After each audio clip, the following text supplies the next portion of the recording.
আসসালামু আলাইকুম এভরিওয়ান। আমার আজকের আয়োজনে সবাইকে স্বাগত জানাচ্ছি।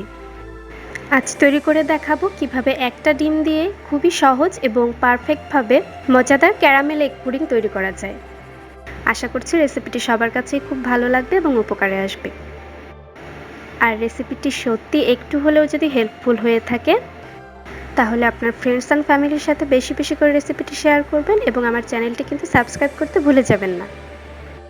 তাহলে চলুন দেখে নিই কীভাবে এই পুডিংটি তৈরি করতে হয়।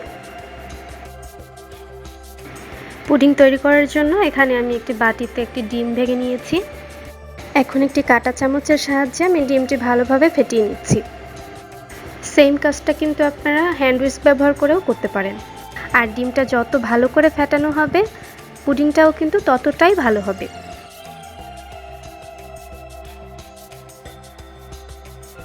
দেড় থেকে 2 মিনিট ফেটানোর পরে আমি এর মধ্যে অ্যাড করে দিচ্ছি 3 চা চামচ চিনি। চিনিটা দেওয়ার পরে আবারও 3 থেকে 4 মিনিট ফেটিয়ে নিচ্ছি যতক্ষণ না চিনিটা গলে যায়।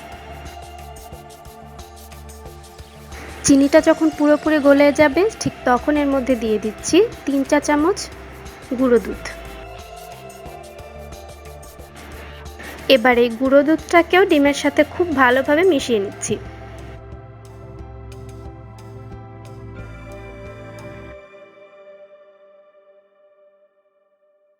সব কিছু মিশিয়ে নেওয়া হয়ে গেলে এর মধ্যে আমি অ্যাড করে দিচ্ছি 1/4 কাপ পরিমাণে স্বাভাবিক তাপমাত্রায় থাকা তরল দুধ। সাথে আরও দিয়ে দিচ্ছি 1 চিমটি পরিমাণে এলাচ গুঁড়ো। তবে এলাচ গুঁড়োর পরিবর্তে আপনারা ভ্যানিলা এসেন্সও ব্যবহার করতে পারেন। এতে করে ডিমের যে স্মেলটা থাকে এটা আর আসার সম্ভাবনা থাকে না। এবারে সব কিছু একসাথে মিক্স করে বাটিটা একটা সাইডে রেখে দিচ্ছি। এবার আমি পুডিংয়ের জন্য ক্যারামেলটা তৈরি করে নিচ্ছি। আর সেজন্য যে বাটিতে আমি পুডিংটা তৈরি করব সেই বাটিতে নিয়ে নিচ্ছি 1 চা চামচ পানি এবং 1 চা চামচ চিনি। এখন চুলার আঁচ একদম লো করে বাটিটাকে বসিয়ে দিয়েছি এবং অপেক্ষা করছি চিনিটা গলে গিয়ে একটা কালার চলে আসা পর্যন্ত। কিছুক্ষণ পরেই দেখবেন চিনিটা গলে গিয়ে ক্যারামেলের কালারটা চলে আসতে শুরু করেছে। তবে বেশি কালার করতে যাবেন না, তাহলে কিন্তু ক্যারামেলটা পুড়ে যাবে। কাঙ্ক্ষিত কালার চলে আসলে চুলাটা বন্ধ করে বাটিটা নামিয়ে ঠান্ডা করে নিতে হবে। ক্যারামেলটা যখন পুরোপুরি ঠান্ডা হয়ে যাবে তখন পুডিংয়ের যে মিশ্রণটা আমি তৈরি করে রেখেছিলাম সেটা ছাঁকনির সাহায্যে ছেঁকে এই বাটির মধ্যে দিয়ে দিতে হবে।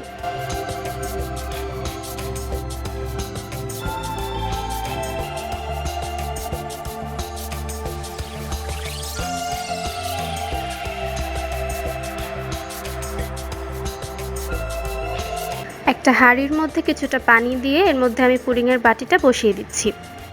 পানির পরিমাণ এমন হবে যেন পুডিংয়ের বাটিটা অর্ধেক পরিমাণ ডুবে থাকে।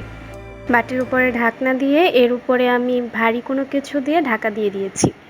তবে আপনাদের বাটিতে যদি ঢাকনা না থাকে তাহলে আপনারা ফয়েল পেপার দিয়েও মুড়িয়ে দিতে পারেন। এবার চুলার আঁচ হাইয়ে রেখে আমি পানিটা খুব ভালোভাবে ফুটিয়ে নেব। যখন পানিটা খুব ভালোভাবে ফুটে উঠবে তখন চুলার আঁচ লো করে পুডিংটাকে 10 থেকে 15 মিনিটের জন্য সিদ্ধ হতে দিতে হবে। 10 থেকে 15 মিনিট পরে একটা টুথপিকের সাহায্যে পুডিংটা চেক করে নিতে হবে হয়েছে কিনা। যদি টুথপিকটা ক্লিন বের হয় তাহলে বুঝবেন পুডিংটা হয়ে গিয়েছে, আর তা না হলে আরও কিছুক্ষণ জ্বালাতে হবে। পুডিংটাকে আমি পুরোপুরি ঠান্ডা করে ফ্রিজে 1 ঘন্টা রেখে দিয়েছিলাম। এরপরে একটা ছুরির সাহায্যে আমি বাটির চারপাশ ঘুরিয়ে ঘুরিয়ে পুডিংয়ের বাটি থেকে এটাকে আলাদা করে নিয়েছি। এখন বাটির উপরে একটা প্লেট রেখে পুডিংটাকে খুব সাবধানতার সাথে বের করে নিচ্ছি। দেখলেন তো কতটা কম সময়ের মধ্যে মাত্র একটা ডিম দিয়েই মজাদার ক্যারামেল এগ পুডিং তৈরি করে ফেলা যায়।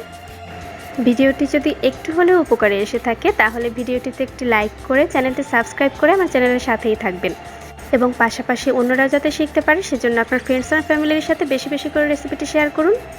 আগামী রেসিপি দেখার আমন্ত্রণ জানিয়ে এখানেই বিদায় নিচ্ছি। আল্লাহ হাফেজ।